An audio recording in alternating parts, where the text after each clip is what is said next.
Have you ever heard of the phrase, attitude is everything? Well, after basically the past 7 to 8 years of working as an executive recruiter, working with hundreds of candidates, if you were to ask me the one most important thing that makes a difference between the people who change jobs successfully and those who don't, it would be attitude. You have a choice in your attitude. You can adopt a positive mental attitude regarding your searching for a job, or a depressive negative one. You can learn to love the situation, or you can curse every moment of the experience. Either you can develop a positive attitude about having to find a new job, or you can settle for the normal, most natural, negative curse of it. And this is a very important area when it comes to your job search that most people forget about, is how your attitude seeps out of you when you meet with people. And let me give you some specific reasons why.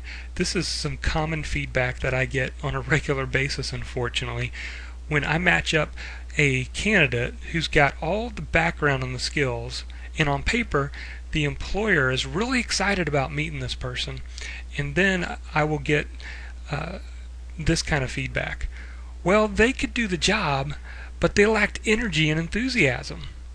It's like their negative situation, or they put so much stress and so much anxiety and pressure on, I've got to get this job, I really want this job, that they went in tight and their positive attitude, their energy, their enthusiasm did not come through.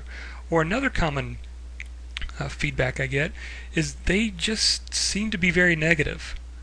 It's almost like they went into the interview not realizing that negative energy was seeping out of them.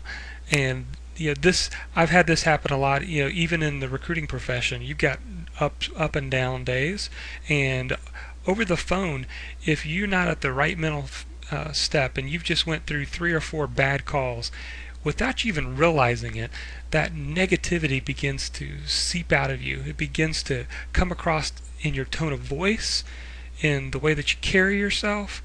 And so you have to check yourself, and you have to watch yourself very carefully. Another common one is, well, they just spoke negatively about their former boss or their company. And unfortunately, I've seen this happen too. You think people would know better. And I've even had it happen to me, where they come in and they're going to sit down with me and I'm going to interview them, and they've just been laid off and they honestly can't get over it.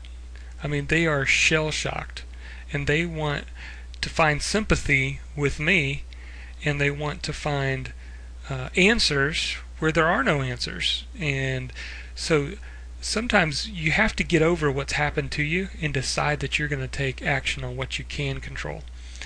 And so those are just a few of the common feedback I get.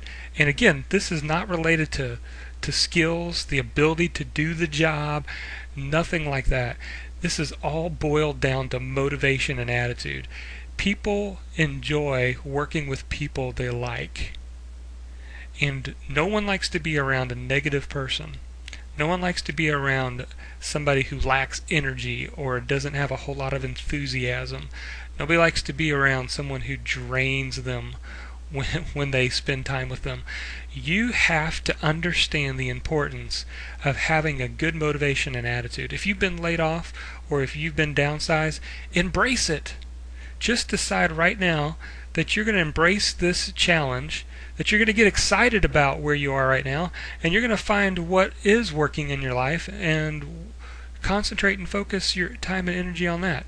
I just actually talked yesterday with a CFO who was laid off with a home builder, and every year he goes up to Michigan for 3 weeks. Well, his family goes for 3 weeks. He only goes for 1 because he's been working.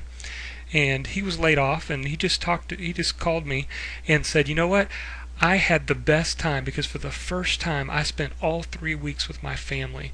And I don't know when I'm ever going to be able to do that again, because I'm going to find me a job here in the next couple of weeks. But I had the best time just concentrating on my family. We spent time together all 3 weeks enjoying each other's company. So find the good, find the positive, find what's working right. In the next video, we're going to cover how to develop a winning attitude.